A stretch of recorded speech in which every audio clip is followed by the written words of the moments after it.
तो वहीं हिमाचल की 3 विधानसभा सीटों पर जो है उपचुनाव होना है। 10 जुलाई को 3 सीटों पर उपचुनाव होगा, 13 को इसका रिजल्ट आएगा। केंद्रीय चुनाव आयोग ने तारीखों का ऐलान कर दिया। ये तीनों सीटें अपने आप में काफी दिलचस्प हैं। 3 निर्दलीय विधायकों की ओर से इस सीट से इस्तीफा दिया गया था, जिसके बाद ये सीटें खाली हुई और ये तीनों निर्दलीय विधायक जो कि अब बीजेपी का हिस्सा है, इन्होंने बीजेपी की सदस्यता ग्रहण की है। इन तीनों सीटों पर अब उपचुनाव होना है। 10 जुलाई को उपचुनाव होगा और 13 को रिजल्ट आएगा। ये 3 निर्दलीय विधायक जिन्होंने इस्तीफा दिया वो हैं होशियार सिंह, आशीष शर्मा और केएल ठाकुर। इन तीनों विधायकों की ओर से इस्तीफा दिया गया। 3 जून को इनका इस्तीफा स्वीकार हुआ। हालांकि इससे पहले जो है काफी राजनीतिक माहौल जो है हमने देखा प्रदेश में कि काफी गर्मा गया था, जब ये आरोप जो है लगाए जा रहे थे कि जानबूझकर उनका जो इस्तीफा है वो स्वीकार नहीं किया जा रहा। काफी लेट उनका इस्तीफा स्वीकार किया गया। हालांकि उनका इस्तीफा जो है अब स्वीकार हो गया और अब जो है चुनाव आयोग की ओर से तारीखों का ऐलान कर दिया गया है। अब इन तीनों सीटों पर उपचुनाव होगा।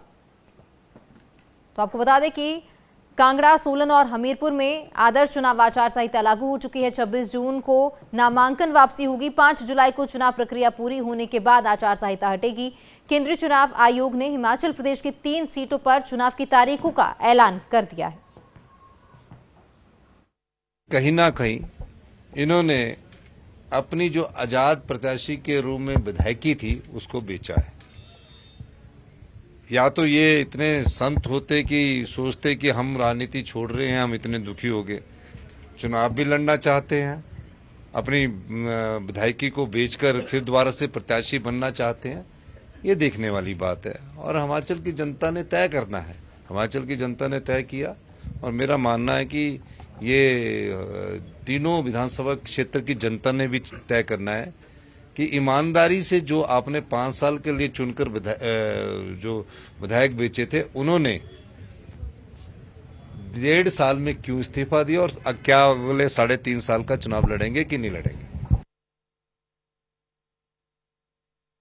और ज्यादा जानकारी के लिए हमारी सहयोगी रेशमा हमारे साथ जुड़ चुकी हैं। रेशमा, तो 3 सीटों पर उपचुनाव होना है, क्या कुछ प्रदेश में चुनावी माहौल है?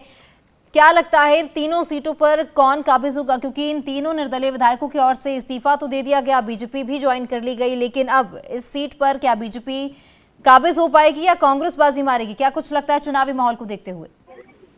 जी, जिस तरह से आगामी उपचुनाव के लिए 3 जगहों पर हिमाचल प्रदेश में आदर्श आचार संहिता लागू हो चुकी है और हमीरपुर, कांगड़ा और सोलन में ये आचार संहिता लगी हुई है और 3 निर्दलीय विधायकों की ओर से जो इस्तीफा दिया गया था उसे मतगणना से पहले ही स्वीकार किया गया था हिमाचल प्रदेश सभा अध्यक्ष की ओर से। और अब वर्तमान में यहाँ पर जो परिस्थिति है हिमाचल प्रदेश की अगर हम गए तो सबसे पहले यही देखा जाना बाकी है कि ये जो 3 निर्दलीय विधायक है इन्होंने भाजपा तो ज्वाइन कर ली है, पर क्या भाजपा इन्हें अपनी पार्टी से टिकट देती है चुनाव लड़ने के लिए या फिर नहीं? क्योंकि और भी जो भाजपा के इस तरह के नेता है जो महत्वाकांक्षी है, इनके बाद जो चाह रहे हैं चुनाव लड़ना, तो ये सबसे पहले जरूर यहाँ पर देखना होगा कि इन तीनों निर्दलीय पूर्व विधायकों को यहाँ पर जो टिकट है बीजेपी की तरफ से मिल पाती है या नहीं। इसके अलावा अगर हम कांग्रेस की बात करें तो कांग्रेस की ओर से भी यहाँ पर पूरी तैयारियां यहाँ पर फिलहाल की जा रही है कि आखिरकार इन तीनों के खिलाफ या फिर जो भी भाजपा के प्रत्याशी होंगे उनके अगेंस्ट कैसे ऐसे जो जिताऊ प्रत्याशी है उन्हें वहां से उठाया जाए ताकि ये जो 3 सीटें हैं ये भी कांग्रेस के ही खाते में।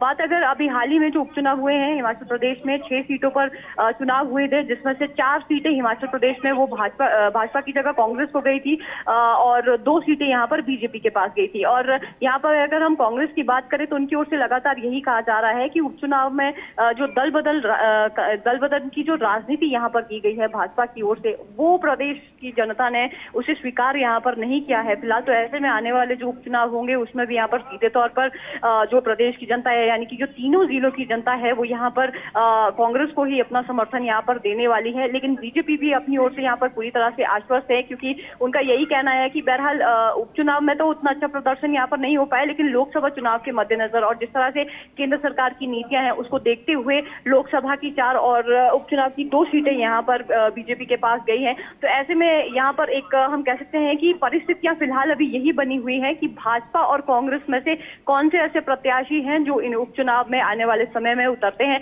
और इसके साथ साथ एक परिस्थिति हिमाचल प्रदेश में ये भी बनी हुई है कि राज्यसभा चुनावों के बाद जिस तरह से हिमाचल प्रदेश में लगातार ये कहा जा रहा है कि कहीं सरकार अल्पमत में ना आ जाए, सरकार गिरने की जो नौबत है वो यहाँ पर ना आए।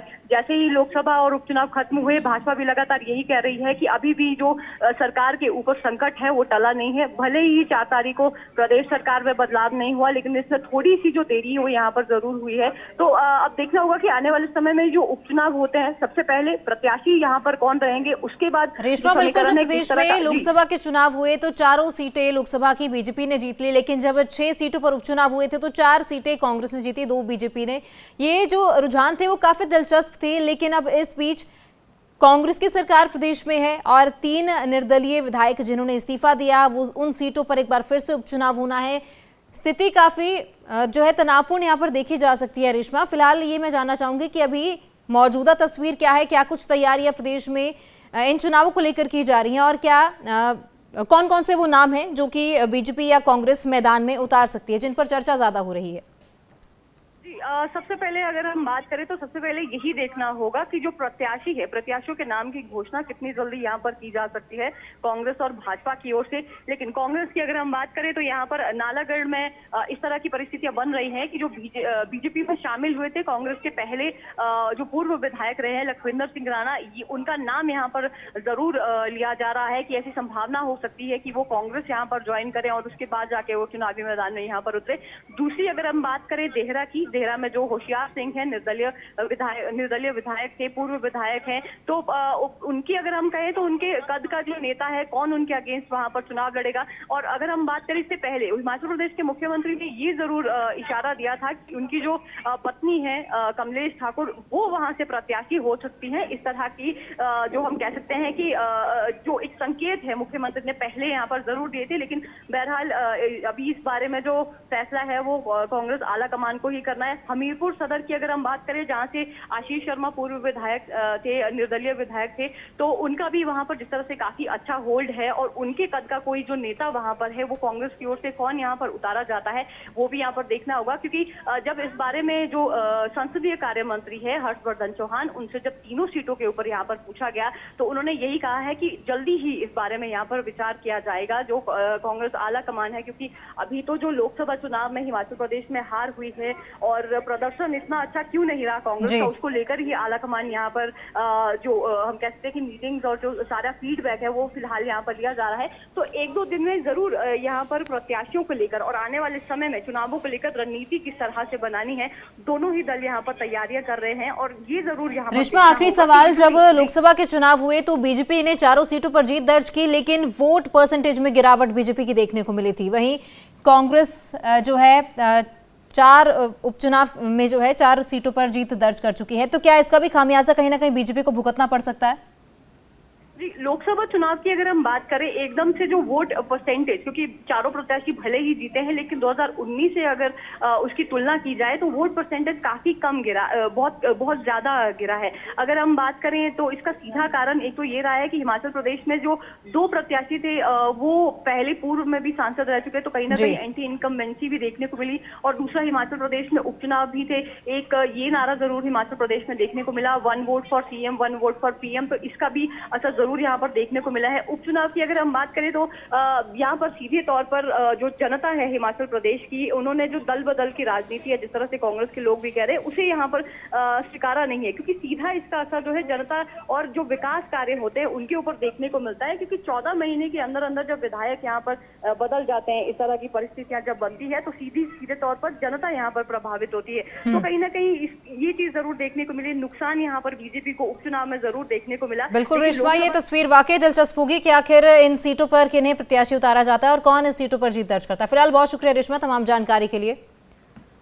तो हिमाचल में 10 जुलाई को जो है 3 सीटों पर उपचुनाव होना है, जिसको लेकर सस्पेंस अब बरकरार है कि आखिर कांग्रेस और बीजेपी की ओर से प्रत्याशियों का ऐलान कब किया जाता है और कौन कौन प्रत्याशी मैदान में उतारे जाएंगे।